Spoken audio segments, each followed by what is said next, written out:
નમસ્કાર ખેડૂત મિત્રો, અત્યારે આપણે ફેદરા ગામની અંદર દિલીપભાઈના ખેતરે આવ્યા છીએ.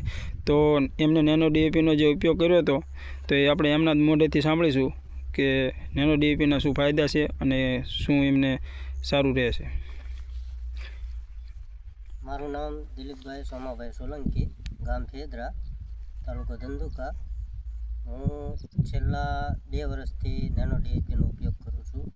તે સિવાય અન્ય કોઈ રાસાયણિક ખાતરનો ઉપયોગ કરતો નથી અને 2 વર્ષથી ઉપયોગ કરું છું.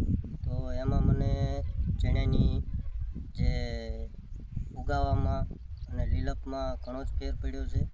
ખાતર કરતાં પણ વધારે મને આ સારું લાગે છે. ઉપરાંત ખાતર વાવવાનો કે છાંટવાનો ખર્ચ પણ થતો નથી, એટલે એમાં પણ બચત થાય છે.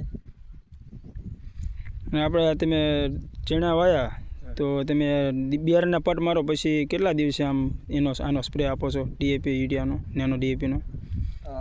ચણા મેં આ ખેતરમાં 28/11ના રોજ વાવેલા છે. એના પછી 25 થી 30 દિવસે પટ આપી.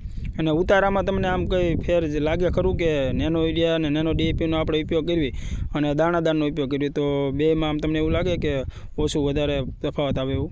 ના, નેનો ડીએપી યુરિયાનો ઉપયોગ કરતાં ઉતારામાં પણ ઘણો ફેર પડે છે, છોડ વિકાસમાં પણ ઘણો ફેર પડે છે. રાસાયણિક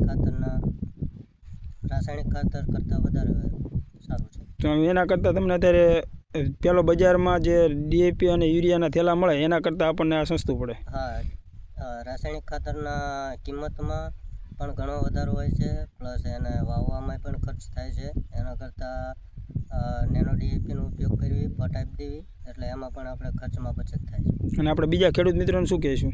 બીજા ખેડૂત મિત્રોને એટલું જણાવવાનું કે રાસાયણિક ખાતરનો ઓછામાં ઓછો ઉપયોગ અથવા નહિવત ઉપયોગ કરીને નેનો ડીએપી અથવા નેનો યુરિયાનો ઉપયોગ વધારેમાં વધારે કરો. તેથી આપણને ખર્ચમાં પણ બચત થશે અને આપણા પાક ઉત્પાદનમાં પણ વધારો વધશે.